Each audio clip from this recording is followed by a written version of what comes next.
T minus 20 seconds.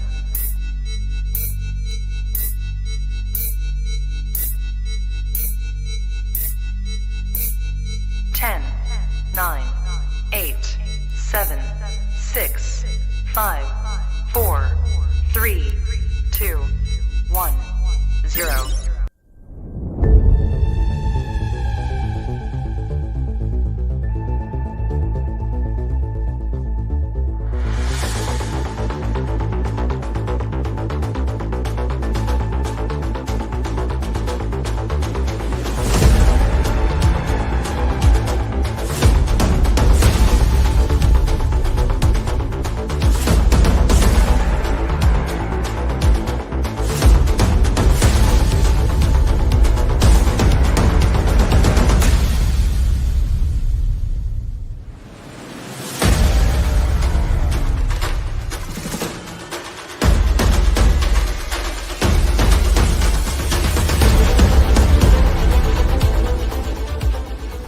Hello, everybody, and welcome back for another season of college football. We finally made it through the long, grueling off season, and we are here to get week 0 started. A couple things off the bat. Nick and Slade will not be with me for the first 2 weeks. Slade is out on vacation the next 2 weeks. Nick is getting ready to get married next week, so of course we wish congratulations to him. I'll be at the wedding next week. But we have a lot of fun things planned for you guys this season, a lot of fun content to bring to you, and we're going to get into that in just a little bit.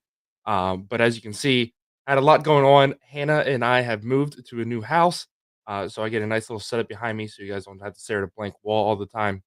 But a lot of fun things coming your way this year, and we've been already working on some content. Those of you might have seen our UTEP Dynasty rebuild that we've been going through.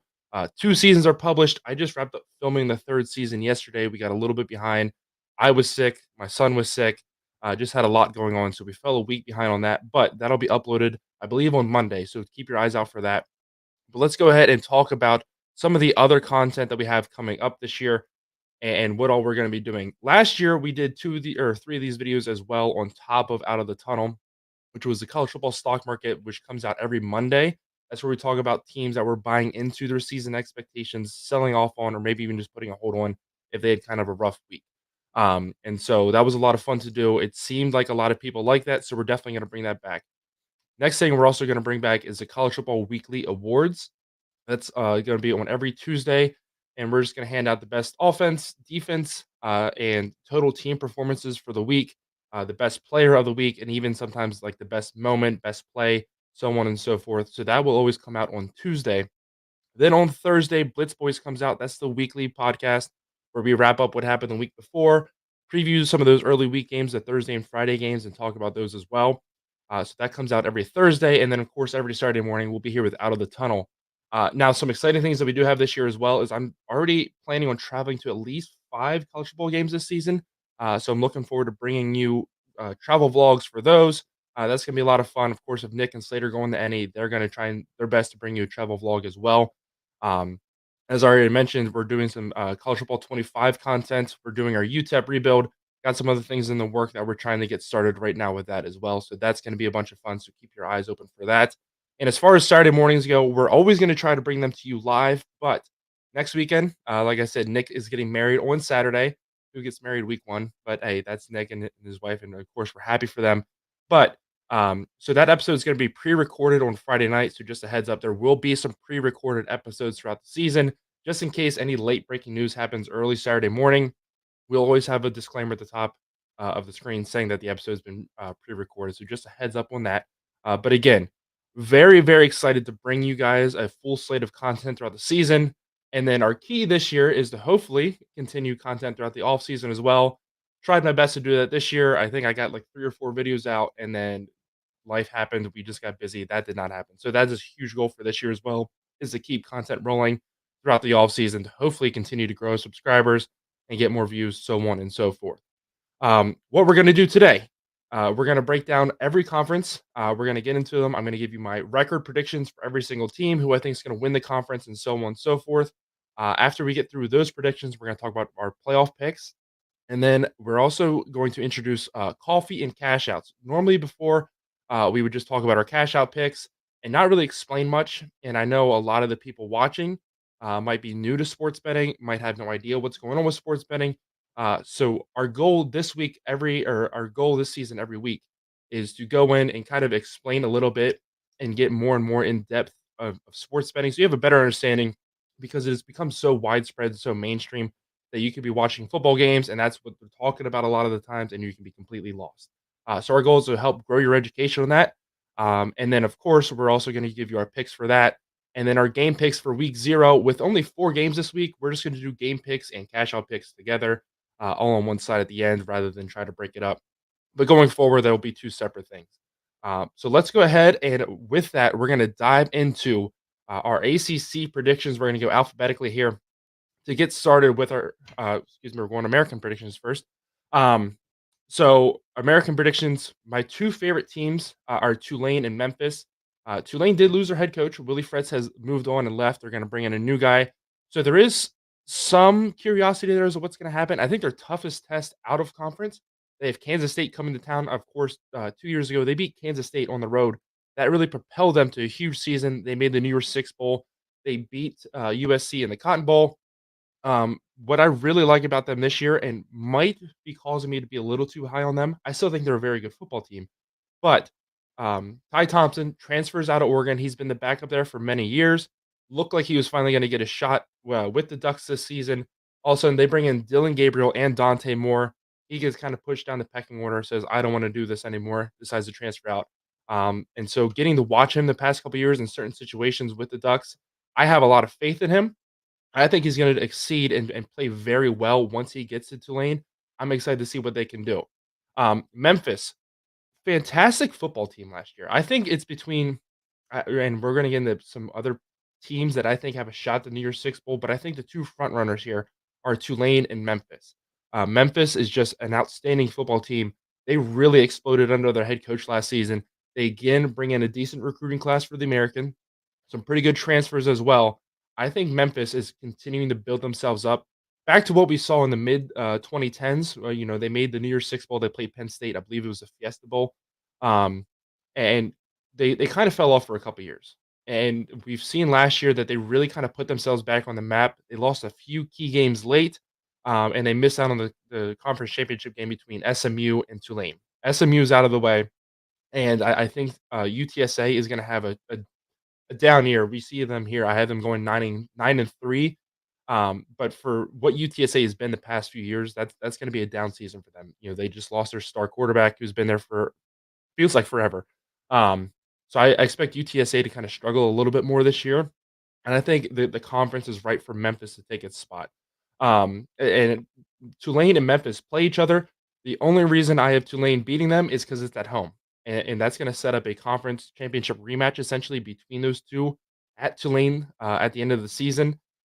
So it's a coin toss for me on who's going to win that game, but I think early in the season Tulane's going to get the advantage, so I have them winning. Some other notable teams, excuse me. East Carolina. East Carolina finished almost dead last in the conference in the prior season. I'm expecting a huge resurgence for them. I had the chance to go to a coaching clinic for North Carolina high school football, and their new offense coordinator came there and spoke, and had his presentation and everything, and I got hooked. Probably bought in a little bit more than I should have, but I think East Carolina also was not a horrible team last year. They had an ungodly amount of injuries to deal with, and they were in a lot of close games. They almost beat Tulane at home. There late in the season, so a lot of close losses. I think if they can flip those with a much better offensive production, I'm expecting them to be a much better football team all around this season, and I think they could be the biggest surprise in the American. I think a lot of people are already writing them off, and expecting bad things out of them. I don't see that happening. I'm excited to see what East Carolina can do. USF. We saw how strong they finished the season last year. Of course, everybody was talking about the Alabama game where they almost beat them in the middle of the hurricane. And if you talk to Alabama fans, that was a fluke because they had their second and third string quarterbacks starting because they were trying to teach Milroe a lesson. Whatever. Nonetheless, it gave USF a bunch of momentum, and that team bought in under first year head coach. I'm expecting even more growth this year, and I'm expecting them to go 8-4 and make a bowl game with ease. Outside of that, I feel like everything else is kind of status quo. Of course, in here you see Army is now in the American Conference. That's a huge step for them. First time joining a conference, and I don't even know how long, but they are no longer an independent school, and I'm expecting a big year out of them as well. I think playing in a conference is going to do a lot for them. And then a key thing too is that the Army and Navy game technically will not count towards the American Conference because the American Championship, I believe, is the week before that game anyway. So if anything happens to that, the outcome won't affect either school's standing. It's essentially just I don't want to call it an exhibition game because the result still counts towards your season goal and all this other stuff. But that was a key distinction I found that that game is technically not counting towards their conference records. So there's our American predictions. Again, I have Tulane winning the regular season, facing off against Memphis in a rematch in the conference championship game. East Carolina Army, UTSA, and USF rounding out the top five. Let's go ahead and now it's time for the ACC, and we're going to talk about this. And if there's any team I'm going to talk about today where I have really overbought the hype, probably is going to be Virginia Tech. I consider myself kind of an outside Virginia Tech fan. We live in the area now. I've been to one of their football games at home, and I fell in love with that atmosphere, that environment. And I think as a whole, college football is a much more fun landscape and place when Virginia Tech is doing well. Even if they're not contending for the national championship, I think it's as a whole, college football is more fun where Virginia Tech is excelling and creating excitement, and more eyes get on that atmosphere of what they produced over there in Blacksburg. But I think they have an extremely favorable schedule. They don't play Florida State in the regular season. They have, I think, their hardest games are going to be Clemson, but that's at home, which I think is going to be a huge advantage for them. They get a rematch against Marshall from last year. They dropped a disappointing game on the road with Marshall, but their returning production on offense. I've been cheating a little bit. I've been using them in College Football 25, and granted, I get it's a video game, but still, just to see how everything matches up there, I think with the way they're gonna get eased into their season this year, Vanderbilt, Old Dominion, and Marshall. First 3 games, I'm expecting, some pretty big results out of them in those first 3 games, and I think they're gonna do very, very well moving forward. And then once they get up, as long as they can stay healthy and they use that momentum that they built up in those first couple of weeks, I think the ACC is definitely in trouble. Um, Hopefully, I'm making it to the Boston College game, in mid-October. That's a Thursday night game. It's gonna be a night game. Obviously, I just said that. But that's gonna be such a fun environment to be in, especially if Virginia Tech is playing well. So if I do make it there, of course, like I said, there's gonna be a vlog, but make sure you watch out on TV for that. But I think Virginia Tech can really kind of put their stamp on college football this season. They played very well at times last year. They were in the ACC title hunt, especially late into the season. They had a couple unfortunate losses down the road, but another year under Brent Pye, I can really see them kind of exploding this year and putting themselves back on the college football landscape map. Florida State, I do have them losing a game. It's either going to be this week to Georgia Tech or it's going to be the Notre Dame. Personally, I think it's going to more so be Notre Dame down the road. Excuse me. Just because that game is going to be, like I said, on the road. Notre Dame is returning a lot of production, and they also have a bunch of key transfers coming in. Once you get later in the season, I see Notre Dame's offense clicking and playing much better. Of course, we'll talk about Notre Dame here in a little bit. NC State, I think, is also primed for a very good year. I'm expecting big things out of them. Really love their coach. For me, their 2 most difficult games on the road at Clemson, and then they also play Virginia Tech. Some other noticeable teams here. We got Clemson. I got them all the way down at 7.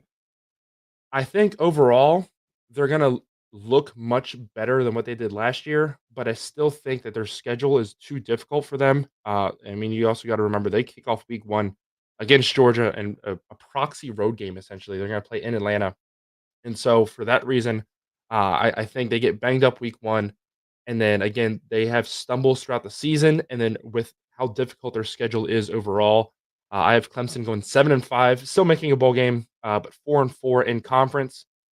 The other team is Miami, and I've seen everybody very high on Miami, and I can see them playing very well and being one of the best teams in college football. But I've also seen Mario Cristobal the past few years, and I saw him at Oregon when I watched him every season. be handed these ultra talented and very gifted teams and stumble at times. And we saw it last year too. Miami was much better than what their record showed. But you look at key games like that Georgia Tech game, where all you have to do is take a knee, run out the clock, and you win. But with coaching mistakes and coaching errors, I understand they bring Cam Ward in. I think Miami can absolutely go on and win the ACC. But as a whole, I can absolutely see them, falling apart and struggling to make a bowl game. And so, with my gut first reaction, I have Miami going 7-5. But again, Miami's not a bad football team. It's just I don't know if I believe in their coach right now, and everything that he's given me. The first 3 years now at at Miami, and again everything I saw at Oregon. He has the pedigree. He's won conference championships at Oregon and in a very tough conference as well, and he has taken good teams to almost their full potential. And it'll be interesting to see if he can do that at Miami throughout the season. Elsewhere, looking through here, newcomer Cal. I do have Cal going 6-6 and making a bowl game. Uh, Pretty respectable record. Their first year in the ACC, going 3-5. Georgia Tech.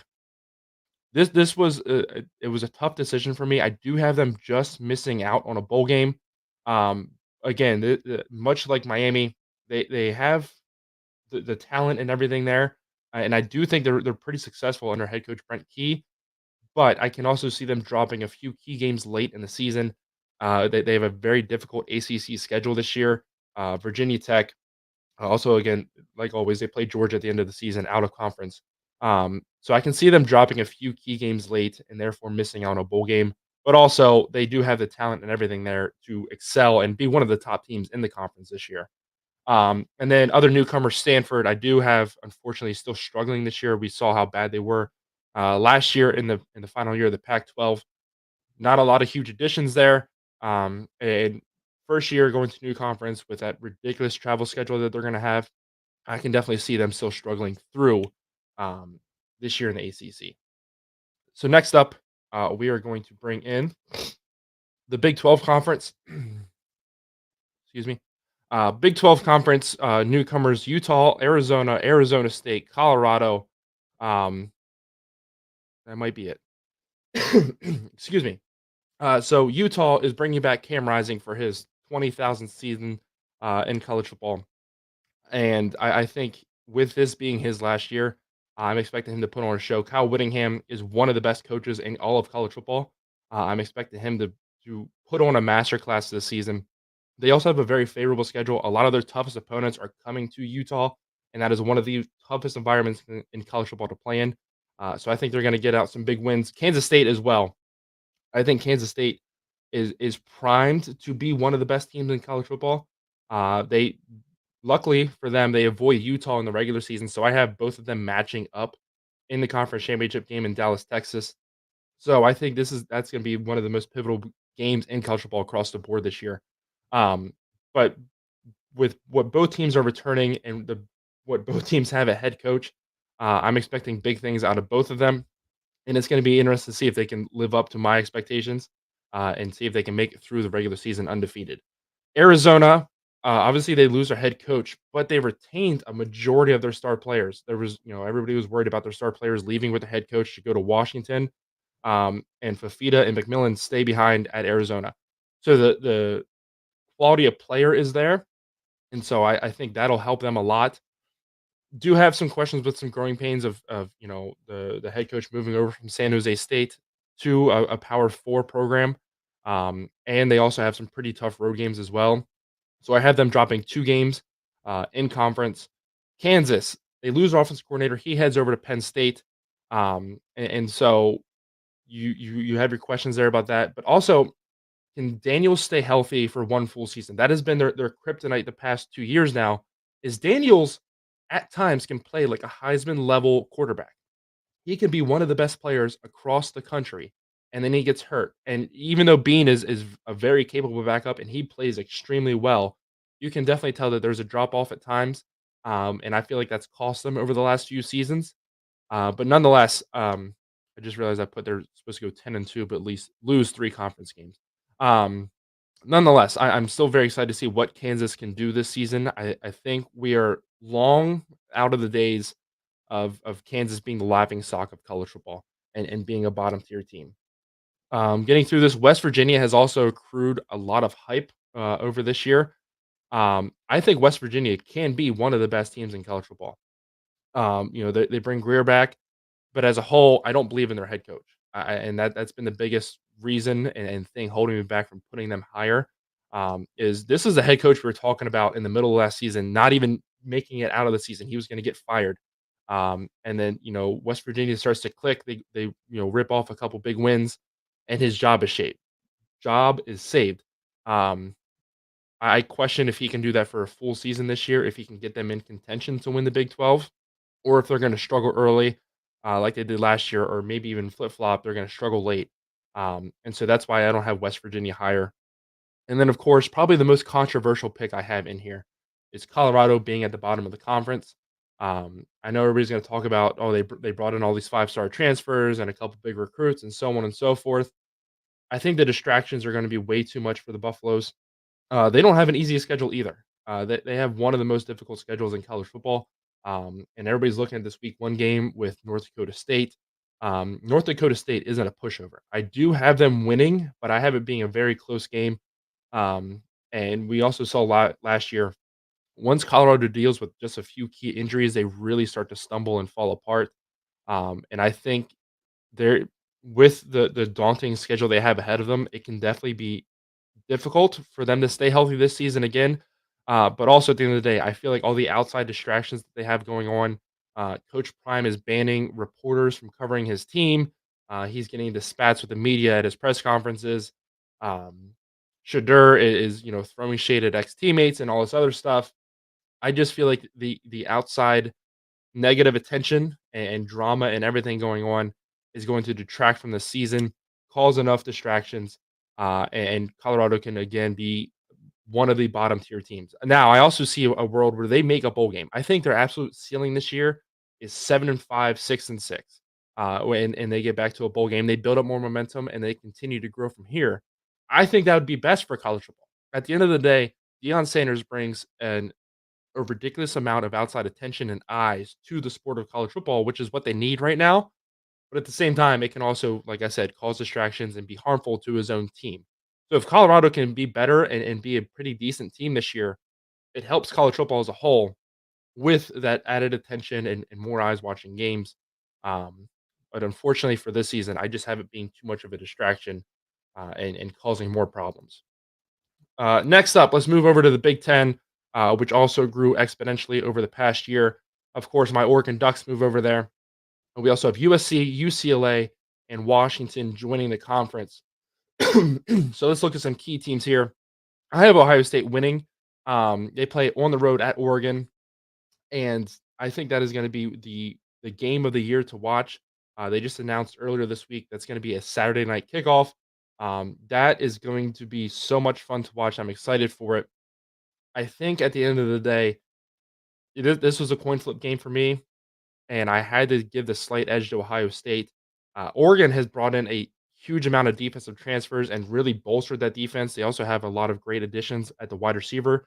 Like I said earlier, they brought in Dylan Gabriel, Dante Moore for their quarterbacks. But I think the defense is going to win this game, and Ohio State's is just a little bit better. They have a slightly better defensive coordinator and Jim Knowles. And I think at the end of the day, that's what's going to win them the game.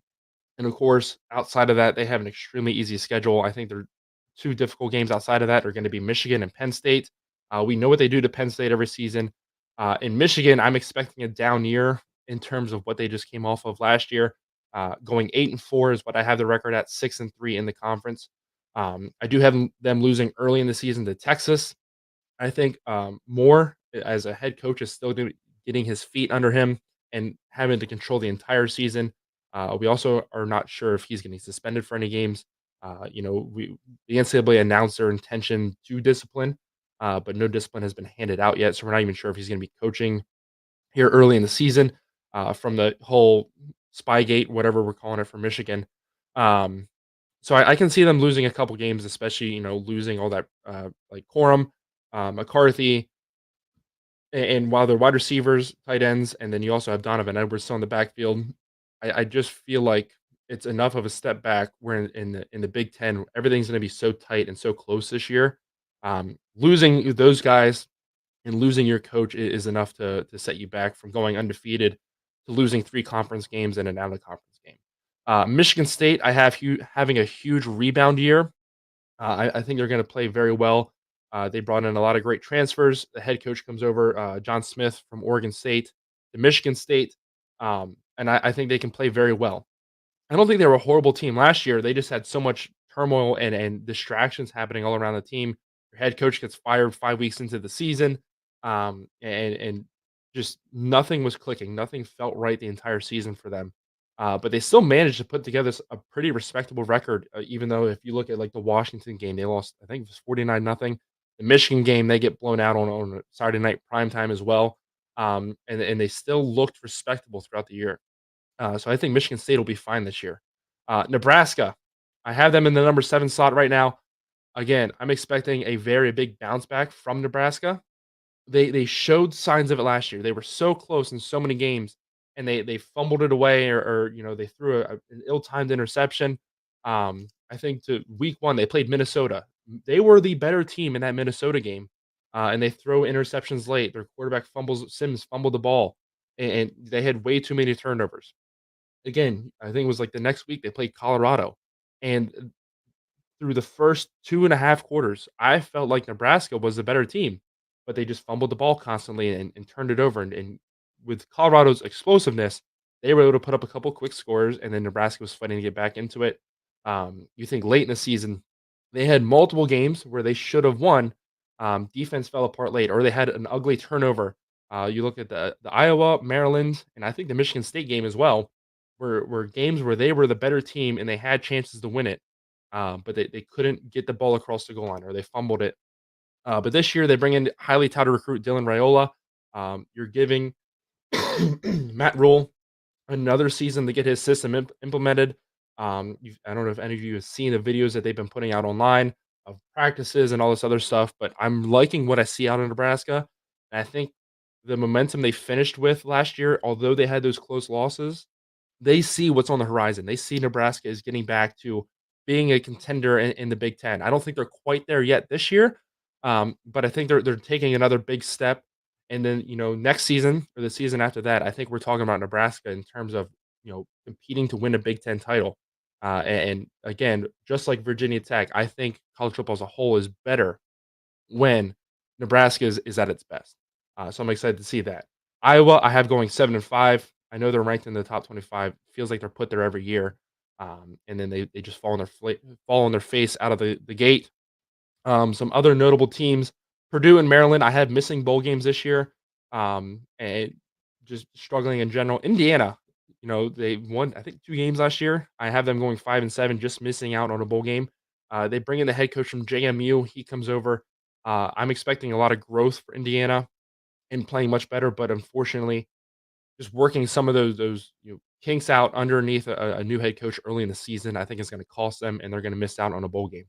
Um, Wisconsin, second year under Luke Fickell. Again, they showed flashes last season of being one of the best teams in the Big Ten. They just couldn't finish out their season and a lot of key games late. I think they grow a lot this year. They have a huge test early in the season with Alabama coming to town. So it'll be interesting to see if they can show how prepared and how ready they are to grow and compete in the Big Ten this year with a huge marquee game like that early in the season. USC, I think they're going to struggle early in the first couple weeks with their defense and getting it figured out. But I'm expecting USC's defense to take a huge step forward. And then also, and forgive me, I'm blanking on the quarterback's name right now. But the way he played in the bowl game, I bought in immediately. He looked so good in that bowl game. I understand Louisville was banged up, but if he can play to that level throughout the whole season, uh, Lincoln Riley might have found his next, project quarterback, and he's been so good at developing these quarterbacks the past couple seasons. It started with Kyler Murray and Baker Mayfield, and then he went to Caleb Williams, who played really good at Oklahoma at times, played really good at USC at times, won a Heisman, but just had some ugly kind of miscues at USC last year. So I think USC has found their next guy. If they can make it through the first couple weeks, I think they're going to be set up for a really good Big Ten run. And Penn State, I have going 9-3 in the regular season, setting themselves up to win a bowl game and get to James Franklin's key 10 wins a year that he always seems to be at. But I think they lose on the road at USC. Also, they lose to Ohio State, and the third loss was a coin toss for me. Um, I don't remember who I had it marked down to. I can pull it up, but I can see them losing it. It seems like once a year they always have kind of a letdown game against a lesser opponent, and I can see that happening this year. But unfortunately, biting them and that ends up in a loss. You think back to when they played Illinois a couple years ago and then went to 10 overtimes in a game that they easily should have won. And then, of course, the big shocker here shouldn't be a shock is Washington. I have going from making the national championship game all the way down at 2-10 this year, not winning a conference game. Um, I think they just lost. I mean, they have one returning starter from that national championship team or team that made the national finals. They lose their head coach as well. DeBoer goes from Washington to Alabama. And like I said, losing all that production, bringing in a new head coach. They did not get a lot of good transfers. Will Howard comes over from Mississippi State. I'm not a Will Howard guy. Never really liked him in Mississippi State. So, I mean, if they can get him to develop and play well and not turn the ball over 30 times a game, they might be okay. But just seeing what Will Howard did at Mississippi State does not give me much optimism for what they're going to do this season. So I have Washington having a very rough year, and we've seen this before. A team loses all this production from a playoff qualifying team and their head coach too, and they turn around and in the next season they completely fall apart. Excuse me. Moving in the Conference USA, Liberty made a New Year's Six Bowl last year. I have them going 11-1, undefeated in the conference. I don't think anybody is going to match their talent level. I think Western Kentucky is going to play much better than what they did last year. Middle Tennessee State fired their head coach for no reason. It was a very respectable head coach. He had a down year and they missed a bowl game by one game. And apparently that wasn't up to their standards and they fired him. So I think it's going to be a very rough season for them. They also lost a bunch of guys in the transfer portal. UTEP, I had making a bowl game. FIU as well, with very respectable records as a whole, and then fighting for that fifth, sixth place in the conference. New Mexico State, they also got rid of Jerry Kill after making a bowl game. There was a whole fiasco with they made the New Mexico Bowl, which is played at their rival stadium. There's rumors of guys urinating on the practice field and all this other stuff going on. And so Jerry Kill is dismissed from the team, and I'm expecting a very down year for them after we've seen them take so many positive steps the last few years and so much growth. I think this is a huge step backwards for the program. So I have them finishing at the bottom. Now, as far as Liberty and competing for your New Year's Six Bowl, at 11-1, obviously they're going to be in the talk. My thought process, though, and I don't have them in the playoffs, and we're going to talk about playoff predictions here in a little bit, is um, what happened in that Oregon game. The playoff committee is going to look at that and say, well, almost all of these guys are returning, and we don't want to repeat of what happened last year. But they're trying to avoid letting group of five teams in that are kind of gonna, I don't want to say embarrassed, but not play well, and really call for more people to say, why are we letting group of five into the playoffs? I've been a big proponent of letting the group of five into the playoffs. Slade and I have had many discussions on here about why you shouldn't, but at the end of the day, I think they're going to be going for the best option. Now, if Liberty is the highest ranked team, obviously they're going to get in. But I always wonder if last year there was some controversy about not jumping SMU over Liberty. Liberty finished one spot ahead of SMU. I think if it comes down to that again, we're going to be looking at a team jumping Liberty in the final playoff rankings as to who gets that group of five bid. So Liberty wins the Conference USA as my pick this year. Moving into the MAC, the Mid-American Conference, I think Toledo is going to be out for revenge. They had a great regular season last year. They also go on the road this year and play at Mississippi State. I think Toledo, and I was so surprised that their head coach wasn't hired by a Power 5 program last year. When the firing started happening midseason, we sat down, we created a list of head coaches that we thought were, going to make that jump from the group of five to a Power 4 conference. And Toledo's head coach, his name was all over that list. ESPN was talking about him. And then the season ends, and he's still at Toledo, and nobody took a chance on him, which I was very surprised by. And not only that, but they beat Miami, Ohio in a very tight game in the regular season. They go to the MAC championship game, and Miami, Ohio really controlled that game from start to finish, and they end up MAC champions. So I think Toledo is out for a little revenge, and I think they're the third team. So I have Memphis and Tulane, obviously, and then I think Toledo is, especially if they get that early Power Four win over Mississippi State. They can put that on their resume and say, "Look, we can hang with the big boys. We beat an SEC school, or even if it's like a close loss, they can sit there and say, "Hey, we hung with an SEC school. We're ready to go." They can absolutely be in the, that final playoff spot that goes to the Group of Five team.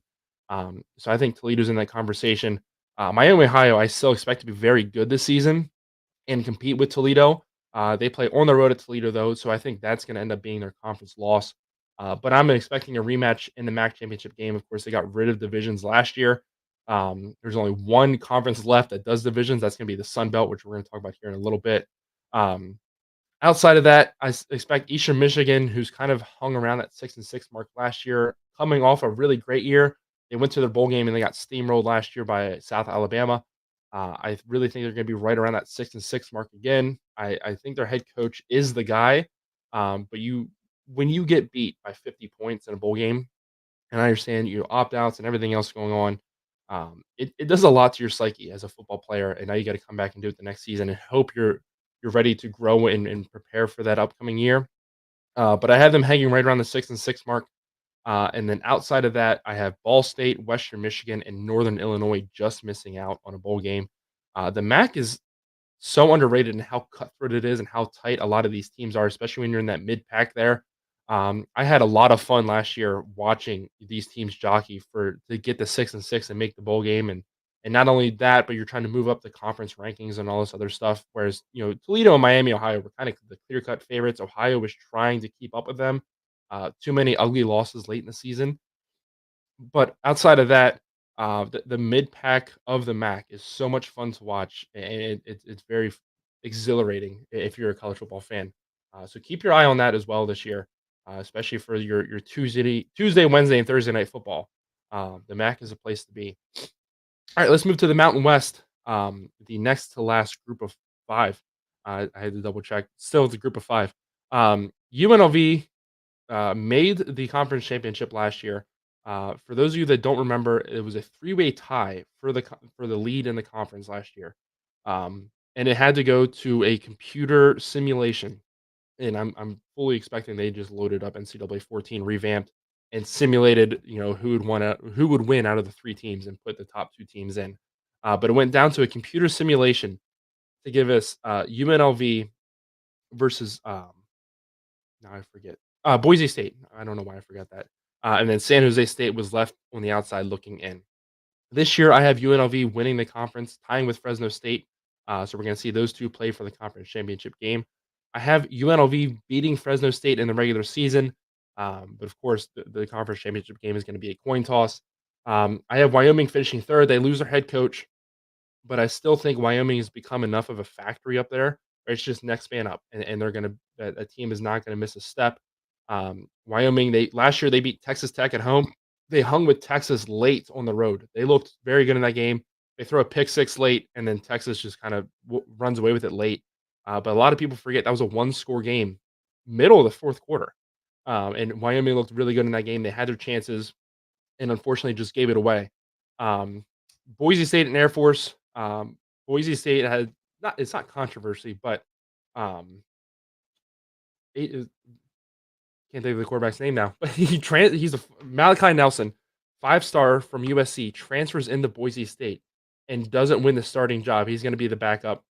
So a lot of news there that Boise State's starting quarterback from last year beats out Malachi Nelson, a 5-star, and that was the guy Boise State was going after, and they expected big things from him, and he doesn't even win the starting job in fall camp. So some news out of Boise State there. They do have a pretty tough out of conference schedule. They're on the road at Oregon, and I can see them kind of stumbling at times throughout the season here, and that's going to keep them out of the conference championship game in my eyes, at least. Um, Now, the fun fact about them playing Oregon is they never lost to Oregon. They have never lost to the University of Oregon. And when I hear that stat, I always think back to I think it was 2009 when Oregon played at Boise State and LeGarrette Blunt punched the linebacker after the game, and they got suspended. And then Oregon stumbles throughout the season, and they miss out on a national championship game because of that.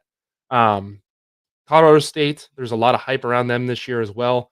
Everything that they're bringing back, Norvell's back for another season as head coach, and people are kind of putting some hype into them. Um, I need to see some better product on the field though. They lost a lot of ugly games last year, some games that they should have won, and they let the opponent walk out with a win. So I need to see them clean some things up before I start to put some belief into them. And then San Diego State, Utah State, Hawaii, Nevada, and New Mexico, all missing a bowl game. I do have New Mexico going 0-12. I understand Bronco Mendenhall, the prodigy of resurrecting dead teams, is coming in there, but I think year one's going to be a rough one for them. I also have them.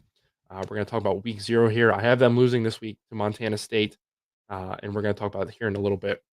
Those are the Mountain West predictions. Let's go ahead and move into the SEC. I don't think there's any surprise here. I have Georgia winning. I'm also buying into the Missouri hype as well. I have Missouri going undefeated, and I have Georgia, Missouri playing in Atlanta to see who's the SEC champion. But both of these teams are going to make the playoffs in my eyes. I also have Ole Miss and Texas going 11-1, 7-1. Ole Miss, I have losing to Georgia. Texas, I also have losing to Georgia as well. Alabama 9-3 under first year Kalen DeBoer. I don't think that's anything to sneer at. I understand Alabama fans are used to only having maybe one loss a year, two at most. Um, but I don't think 9-3 in your first year in the SEC is anything to be upset about. Um, but I do have them losing some key games. They play LSU or they play Tennessee a week before LSU. I could see them kind of looking a week ahead and to that LSU matchup and losing to Tennessee on the road. And so it's going to be very interesting to see how the season shakes out for DeBoer in his first year there. It's still going to be one of the best teams in college football. Nick Saban is somewhat hanging around that program and kind of lending some support to DeBoer. But looking back at last year, when you look at DeBoer's season at Washington and how loaded that roster was, obviously they make the national final against Michigan. There was plenty of times throughout the season, though. The Arizona State game is the key one. Arizona State should have beat them if it wasn't for a fluke pass interference call. Arizona State wins that game, and so there's definitely some times where his teams have letdowns and they don't play as well. In the SEC, you can't afford that because everything, even the worst team, is going to get lucky sometimes. And you look at Vanderbilt or Mississippi State, whoever, they're going to get lucky at times, and that can, if you have those letdown games, it can be very ugly. So I have Alabama going 9-3, Auburn as well 9-3, South Carolina I have going 7-5. My new neighbor Dave, great guy. He's a huge South Carolina fan, and we were having some garage beers the other night, and we're chit chatting. He said 9 wins for South Carolina. I think that's their absolute ceiling. I'm going to come down a little bit. I'm going to say they go 7-5, 3-5 in the conference, though. I think they go undefeated out of conference, but they don't have a very easy in-conference schedule. And I think they trip up a couple times, but they still go 7-5, still make a bowl game, and I think they save Shane Beamer's job with that record. Florida, Florida's the other talk of the SEC right now, and how grueling their upcoming schedule is going to be, and so on and so forth. And this could be Billy Napier's final year there. If he doesn't produce, I think with the schedule that they're not going to produce at a very high level. But I think they do a little bit better than what people are expecting. Some people are out there saying they're only going to win 3 games. I can see them winning 5. I can absolutely see them making a bowl game if they can flip some close results. At the end of the day, though, I think their difficult schedule and how bad it is what's going to cost them a bowl game at the end of the day. Oklahoma as well, ranked in the preseason top 25. I don't think there's. I don't have much belief in Oklahoma. I think they're in for a very rough year. They have one of the toughest schedules in the SEC next to Florida. And as you see there, I have them going 1-7 in the conference. 5-7 overall, and missing a bowl game. Arkansas, they bring in Bobby Petrino to be the offensive coordinator after last year's debacle. Um, but I think there's going to be so much drama there, especially if they struggle early about firing the head coach and making Bobby Petrino the interim head coach. I think you're just causing more drama than there needs to be around that team already. And I can see them having another ugly season and going 4-8. And then Kentucky, Mississippi State, and Vanderbilt at the bottom as well. Everybody expects Kentucky, especially what they've done over the last few seasons with Mark Stoops, to be in contention for not only a bowl game, but kind of pushing that 10-win mark as they have the last couple years. I think they're in for a down season. I think with their difficult schedule, and I just see Kentucky's due for kind of a down year, and I can see them dealing with a lot of injuries this year, and missing out on not a bowl game, not only a bowl game, but just having a rough year overall in the SEC. Moving on to the Sun Belt, or the Fun Belt, as we like to call it around here. Excuse me. Um, Still, like I said, the last conference to still use divisions. They have the East and the West. In the East, I think it's a two-horse race between Coastal Carolina and App State. JMU, they lose their star quarterback. They lose their head coach. Star quarterback transfers over to Texas State, who we'll talk about here in a minute. Coach heads over to Indiana.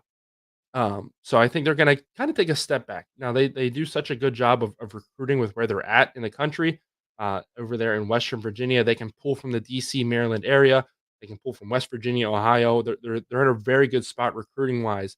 They can pick up a lot of these good players that power teams are looking over. They can come play. It's beautiful scenery up there. They have a fantastic stadium. If you've never been to JMU, and I haven't been able to see a game there, but they're just off of Route 81, Highway 81. You can see the stadium from miles back, and you come up, and it looks like a Power Five stadium, especially if you compare it to some of these other Group of Five schools. Like I've been to Coastal Carolina, and I've seen high school stadiums that were bigger than Coastal Carolina. So they have the facilities there. Again, it's situated in a great place. Harrisonburg is a great college town. A lot of things to do. So they have enough appeal that they can pull in some pretty good recruits. And that's what they've been able to do. That's why they've won FCS championships. That's why they've been so good at the FBS level, making the jump. And we talked about some of these other teams. Kennesaw State, they just made the jump. I'm not expecting a lot out of them this year. Jacksonville State was another one. They're able to pull some of those recruits, especially being in the South. But with that said, I still expect them to kind of take a step back out of what we've seen from them the past few years. Losing your head coach, losing your star quarterback. Still 8-4, 5-3, and they can flip one of those games. I have them losing to both App and Coastal. If they can flip one of those games, guess what? You're right there in the number 2 spot, fighting for a conference championship appearance, which they will get to do this year if they make it. And they will also get to go to a bowl game without restrictions and somebody else needing to miss a bowl game, or not enough teams qualifying for a bowl game. You don't have to jump through all the extra hoops to get there. But Coastal Carolina, I think second year under the head coach, they do lose Grayson McCall. Grayson McCall transfers over to NC State. But I still think, again, Coastal Carolina has done such a good job of just, all right, next man up. Let's get these guys in here and let's go. And especially with it being the second year under the head coach, I think they're going to be fine. They also get App State at home this year, which I think is going to be the deciding factor, essentially. App State, though, it was kind of a coin toss between the two. And so that's why I have Coastal Carolina ahead of them. Looking at the West, Texas State, like I just said, they bring in that star quarterback from James Madison, comes over. Their head coach has done such a fantastic job using the transfer portal to his advantage and bringing in a lot of good guys. Texas State never made a bowl game. Excuse me. They were in one bowl game before, but that was because of they had a season where not enough teams qualified for a bowl, so they get to go. But last year they qualify for a bowl game for the first time, and they make it a huge season for Texas State. And I'm only expecting things to get better and better and better from here on out for Texas State. And I'm expecting them to be one of the best teams in the Sun Belt, and possibly an outside shot if they can get a couple of. I have them losing 3 games. If they can get a couple to go a different way and walk out of here 11-1, 10-2, they might be in the conversation for possibly making the playoffs as that last spot. And then Troy. Troy, again, a very good team in the Sun Belt the past couple of years. One of the best back-to-back champions, actually, in the Sun Belt. Just think with Texas State's growth, Troy losing a few key players, I expect Texas State to kind of jump them. But again, they're not going far. They're in second place, one loss out of a tiebreaker with Texas State. So those are the conference predictions. Let's go ahead and jump in now to our playoff predictions. Or excuse me, we have the other teams that we didn't talk about yet. The independent schools, Notre Dame, I have going 10-2, UMass 2-10, and UConn 5-7. Breaking news from UConn last night is that they're in preliminary talks with the Big 12 to join them. They wouldn't join in football until 2031. The report said if they do go that route. And then in the Pac-2, which is still being called the Pac-12, I'm not expecting a great year for Oregon State. Almost that entire team from last year left. They lose their head coach. Uiagalelei transfers from Oregon State to Florida State. So I think it's going to be a very rough year in Oregon State for them in Corvallis. 2-10, Washington State. Again, a lot of close losses for them last year. I don't know if they did enough to change that. I have them going 4-8 this year. So now we have our playoff predictions, and here's who I have. Georgia winning the SEC. They're going to get the first seed. Ohio State winning the Big Ten. They're going to get the second seed. I have Utah winning the Big 12, so they're going to get the third seed. And Virginia Tech wins the ACC. They're going to get the fourth seed. Other teams making the playoffs. I did give the nod to Memphis for the group of 5 to make the playoffs. I also have Notre Dame squeaking in, so they're going to play each other. And you can put the seeding wherever you want. These are just the 12 teams I have making the playoffs. Missouri and Kansas State. If that matchup happens, that'd be a lot of fun. Former conference rivals. Last year they played. There's a 66-yard game-winning field goal for Missouri, and that really just boosted their season going ahead. So that would be a fun rematch if that happened. I also have Texas and Wisconsin. So 4 SEC schools and 3 Big Ten schools, 2 Big 12 schools, and then 1 ACC school. And then also Ole Miss and Oregon making the college football playoffs. So those are the 12 teams that I'm predicting right now. Like I said, the seeding doesn't have to be locked in, but these are just the 12 teams I have making the college football playoff this year. So we're going to have to wait and see if that's what happens. All right, it is time now to move into our coffee and cash out section. Again, like I explained earlier, what we're going to do here is I know a lot of the folks that watch us have never really bet on sports before. And with it becoming more and more popular and talked about during football games, we're just going to go in and start an introduction to sports betting and what everything kind of means. And today we're just going to talk about odds and spreads and totals, and we're going to try and keep it as simple as possible. And then from here, we're just going to keep building on that and making it more and more easy to understand, kind of going forward. So first thing we're going to talk about is your spread. If you see here, Florida State, we took the Florida State and Georgia Tech game for today, and the spread is 10.5. Whenever this gets explained, or I see it explained to people, their first question is always, why is it a half? You can't score half a point in college football, or really, I don't think any sport you can score a half. And the half is just because it's a tipping point. Let's say Florida State beats Georgia Tech 37 to 20. I had to do math quick. 37 to 27, and you took Georgia Tech plus 10.5. Well, that means that they technically covered the spread because, like I said, it's a tipping point. Now, Florida State, say they missed an extra point, we've reversed that. They've made the extra point, and they win by 11 now. That means Florida State covered, and they won by more than 10.5 points. The 0.5 is always just a tipping point. Now, that's not always the case. Some games you will see it'll just say, Florida State's favored by 10 points on the dot. Well, if you take those odds and Florida State wins by exactly 10, you get what's called a push, which means you don't win the bet, but you don't lose the bet. So whatever you wagered on that, say you put 1 unit on that bet, you get your 1 unit back. Whereas if it were to win, you get like a 1.12 units, or however it works. That's not what I meant. You get your winnings back, and that's how that works. Total is the exact same way. That's combining both scores together. So the over under today is 55.5. So if there's 54 or 55 points total, the under would hit. If there's 56 or higher, the over would hit. And again, the point five is just a tipping point. If you see down here at the bottom, on DraftKings, not all sports betting apps or however you bet on sports have this. Um, but if you do an alternate spread or an alternate total, you can do the 11 on the dot. And that's just kind of hedging your bet slightly. That it, you think Georgia Tech can lose by 11 or less, but let's say it hits 11 on the dot. Um, I tend to like to go for those odds a little bit more personally, because again, if it ends up on an even number like that, like right on 11, it can be very heartbreaking if you had the minus 10 and a half or whatever, and it hits 1 point over. So it's again just slightly hedging your bet there a little bit. Same with the over under and the alternate total there you see at the bottom. Um, and then the last thing we're gonna talk about is what the odds mean. So if you look on the far right, money line is going to be easiest to look at. Florida State minus 440, Georgia Tech is plus 340. And you see here next to the spread minus 112, minus 108. So minus the number means that they're favored, and the bigger the number is, usually it starts at 100 and goes up from there.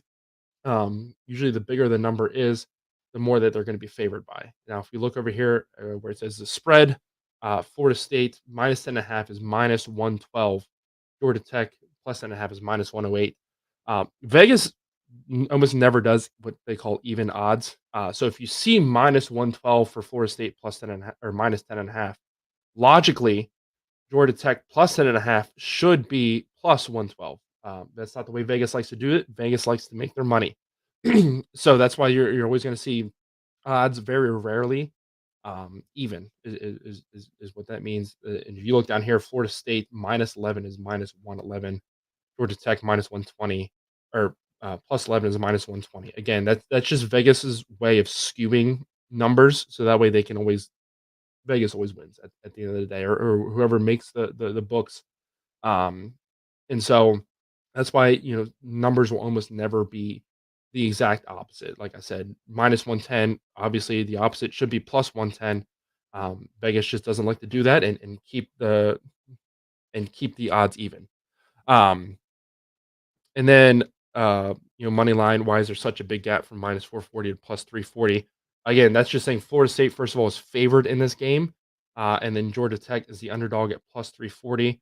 And those are your odds. And again, just because Vegas likes to skew things in their favor, they're not going to be even numbers. So again, the bigger the minus number is, that means more that they're favored. Plus means that you're the underdog.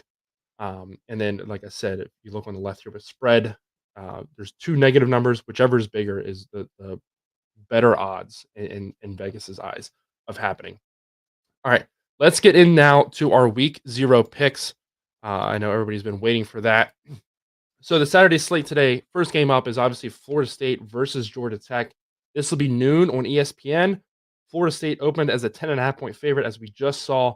I have Florida State winning the game, but for my cash out pick, I'm going to take Georgia Tech plus 10.5.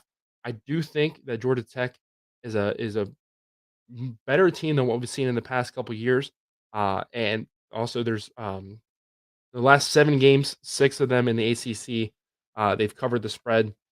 And I think Florida State is going to struggle early out of the gate, trying to get their feet under them and build up momentum going forward. And I think that's going to let Georgia Tech hang in this game. Now, last year, the game in Ireland, it was Notre Dame and Navy. I think Navy was a 20-point underdog, and I took them to cover the 20-point spread, and they didn't. I have a lot more faith in this one this year, and I think Georgia Tech is going to come ready to play, and I can see this being a touchdown to a field goal game. So, Florida State wins by 3 to 7 points. So I like Tech to cover the plus 10.5. Next up, Montana State at New Mexico. This will be 4 o'clock on Fox Sports 1. Montana State opens as a 13.5 point favorite. I have them winning the game. Montana State is one of the best teams in the FCS year in and year out. They do tend to struggle against their FBS opponents, though, even if, like I said, I think New Mexico might be one of the bottom teams across college football this year. First year under Bronco Mendenhall. But for some reason, whenever Montana State plays even the worst of the worst in the FBS, they tend to struggle. And that just shows what the gap is between an FCS school and an FBS school at times. So I like New Mexico to cover the 13.5 points there and kind of hang in this game and keep it close late. Next up, we have SMU at Nevada, 8 o'clock on the CBS Sports Network. SMU is currently favored by 26. And you're going to see this next with the Hawaii game. Once spreads start getting above 20 points and keep growing and growing, it kind of scares me away more and more from trying to take those. I like the over here, though. I think SMU's offense is going to be clicking all night. I can see them having some defensive miscues, though, especially with it being a week 0, your first live competition against another team. And I can see Nevada getting a couple touchdowns here and there. So I'm going to take over 55.5. I can also see just SMU going out and scoring 56 points on their own. But I'm going to take the over here. I like SMU's offense. And like I said, I think Nevada can catch an SMU defense still trying to find their groove and their rhythm to put up a couple points, and the over is going to hit there. And last but not least, we have Delaware State at Hawaii. This will be at midnight. Hawaii is a 40.5 point favorite. Once spreads get this inflated, it's hard not to take the opposite. So I am going to take Delaware State plus 40.5. Hawaii, Delaware State is not a very good football team. They're an HBCU school, and they also had a lot of travel complications trying to get out to Hawaii. They missed their flight the first day. Everything gets mixed up and kind of screwed up. And so Delaware State's already starting on the back foot, but Hawaii has a long way to go to kind of get back to what we saw in the Colt Brennan days and being a Mountain West contender. And again, with it being week 0, your first live competition, I see a lot of mistakes coming from them. They win the game, and they can win by 3, 4 scores. But 40.5 is a very difficult spread number to get to. So I am going to take Delaware State to cover that. And of course, throughout the year, we'll be tracking head-to-head records. So who I'm picking to win the game, but also our cash-out picks. With there only being 4 games this week, we just did a cash-out pick for every single game. But going forward, we're going to be kind of picking and choosing. Going back to explaining sports betting as we tried to do. First of all, let me know how I did. Second, if you have any questions about sports betting, drop them in the comments or any of our other videos, or hit us up on any of our social medias. You'll see them flash on the screen at the end of the video. Drop us a DM on there and ask us your questions, and we'll be able to answer them on here. That'll do it for this week. Very excited for College Football to be back. Thank you to everybody who joined us.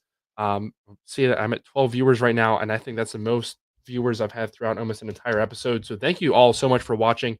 This is a ton of fun to do. We're excited to do it for another season, and hope you guys join us for week 1. Like I said, we'll be getting ready for Nick's wedding next week, so a lot of fun there. But thank you again so much for watching. Make sure you hit like and subscribe to stay up to date. We have a bunch of other content, as I talked about at the beginning. On Monday, the college football stock market comes out. Tuesday, the college football awards. Thursday is Blitz Boys, and then every Saturday morning we're live here. Also, we're in the middle of doing our UTEP rebuild and college football 25.